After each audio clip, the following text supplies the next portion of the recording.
Hey everyone, excited to be back for this week's edition of Frequently Asked Questions for Commercial Real Estate. In today's video, I thought I'd share a topic that I've really been focused on over the last year, maybe year and a half or so, and that is personal brand building, in particular as it pertains to commercial real estate. So in this video, I'm going to share with you 3 things that you could do to really explode your personal brand over a period of time. It's not going to be something that happens overnight, but if you focus on these 3 things over the next year, 2, 3, 4, you'll look back after that time frame and be like, wow, my personal brand has grown substantially. So what I'm going to go ahead and do before we dive into this episode, I'd really appreciate if you could like and subscribe to this channel. It really helps with the YouTube algorithm and ensures more and more people can listen to this message and learn about the many facets of commercial real estate. So now that you've done that, go ahead and like and subscribe below. Let's go ahead and dive right into this video. All right, so the first thing that I would recommend you do if you're looking to build your personal brand in commercial real estate is to consider starting a meetup.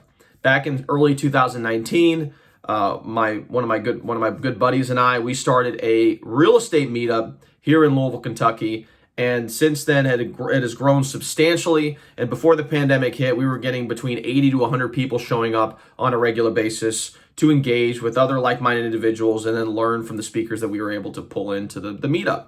So to start off, before you get to that point, you really have to start at the bottom and start at the basics. To start, I would encourage you to go check out other meetups in your local area. If there are some other real estate meetups in town, consider going to those meetups and see how they're structured. How do the speakers, what topics do they talk about? How is the meeting structured? Is there an open networking period followed by, the speaker speaking for X amount of time and then Q&A? Or is the setup completely different? Getting clear on how that functions and then documenting how those processes work is extremely important into knowing how do you structure your own meetup? Because again, when you start meeting with people, people value consistency and people value knowing what to expect on it every single time they show up to the meetup. So that's number 1. Also, you got to talk to business owners about a potential meeting place. Luckily, my friend who we helped start the meetup together, he had a connection with a restaurant owner who was willing to open up his restaurant, the back portion of his restaurant, for free that we could meet.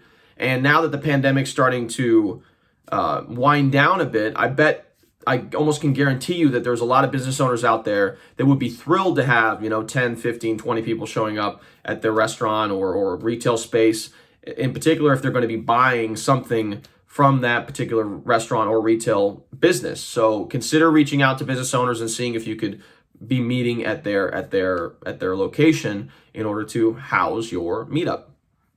Next up is really lining up speakers. This is sometimes the hardest part, but if you think about it, if you find individuals that you see on YouTube videos or podcasts that you really admire and you think would add some value to the meetup, just reach out to them. The worst thing that can happen is they say no and you move on to the next one. And over time, you start building up a roster of people that are interested in speaking at your meetup, in particular as you start getting traction, and then you have a list of people that you can reference over a period of time.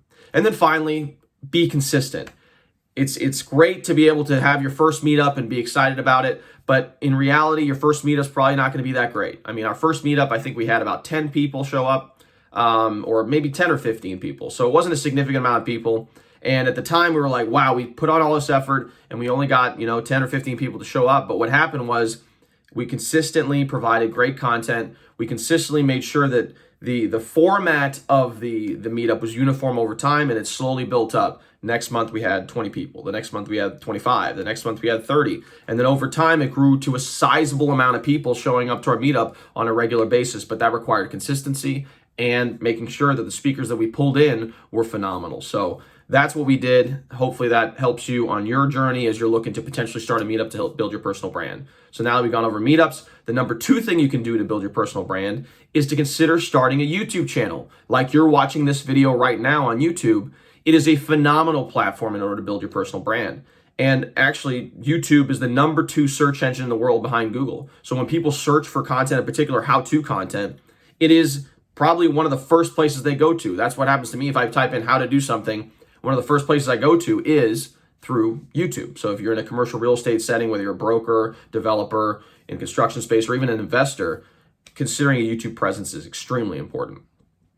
Along with that, video and audio helps you build trust faster. You guys are watching me deliver content right now, and you could choose whether to like me or not via the content that I'm providing. You can see my face, you can see my mannerisms, You can see how I'm delivering the content on a regular basis.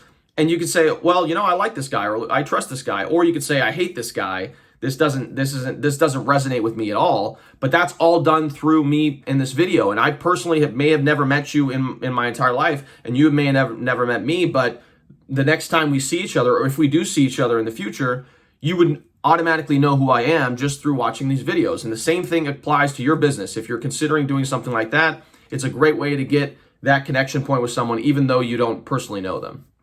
And then as far as getting started in YouTube, I think one of the best pieces of advice that I could give you is to create weekly videos. Now, videos are a lot different than being in front of people. It's kind of awkward at first because you don't really have audience engagement with what you're saying, but over time you'll get better at it. And what I recommend doing is trying to just talk to a camera. In my case, what I do is FAQ videos where I answer questions that may be pertinent to people who are watching these videos. I mean, there's tons of ideas that you can do. I mean, you can talk about what multifamily real estate is if you're a multifamily investor. You can talk about industrial real estate if you're a industrial broker. If you're a developer, you can talk about the building process. I mean, there's so many different ideas for different videos that you can provide. And then you could consider doing market updates, day in the lives. People really like seeing content of people in their element. So if you're a broker and you're a multifamily broker, for example, show them what a day in the life of a multifamily broker is. Take it to the office, explain, we're working on this particular project. It's a multi-unit property in XYZ location, and walk through the process of explaining how all that works. And that gets phenomenal engagement. But just like a meetup, consistency is king. So with YouTube videos, I would almost encourage you guys to do some sort of weekly videos, and don't try to make it super, high production level and everything else. I put up a tripod. We're essentially recording this on a on a iPhone, and just put it out there, and you'll be surprised with the level of engagement you'll gain just over the period of a year or two as you start doing that on the YouTube channel. So that's my second piece of advice for you guys. And then finally, number 3 way to build your personal brand over time is to consider creating a podcast. Similar to YouTube, there is an audio component. However, with podcasting, the way that people listen to podcasts is slightly different. A lot of times they listen to podcasts while doing other things, whether they're walking, cooking, driving, etc. So usually the engagement level of people who are listening to podcasts is pretty high because they're listening to it for a longer period of time. As far as podcasting goes, it's a little bit more in depth than a YouTube channel, just because, in my opinion, you're going to need phenomenal audio quality. So you're going to have to get a great mic, and I can show you guys. I have a mic right here that I use for my podcast, and I can share with you in the links below that information. And it's been great for me so far. But there's so many different pieces of equipment that you could use in order to make a phenomenal podcast. Obviously, the mic's great. Considering getting a great webcam could also be very beneficial, in particular if you're going to be posting on YouTube.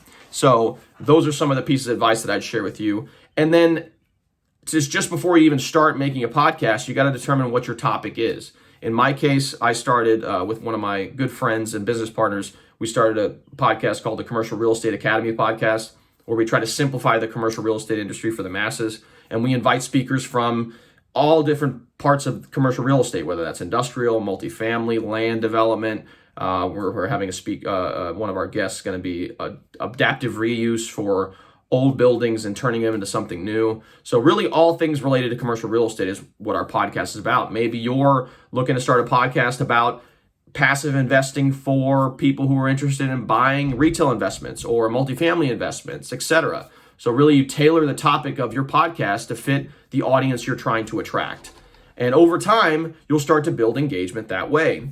So what I would consider doing in particular on a podcast level is to both have the audio format, which you're going to distribute on various different mediums like Spotify, Apple Podcasts, etc., and then also have the video component on YouTube. That's why I encourage you guys to get maybe a webcam or something like that in order to record your interviews via Zoom or whatever streaming platform that you have on your computer to be able to record the interviews, and then have both the audio component and the video component. Because like we said with the YouTube channel, I think that having a video component really adds to the trust factor, because you can look at their mannerisms, you can really get a good understanding of who that person is, who that individual is across from you.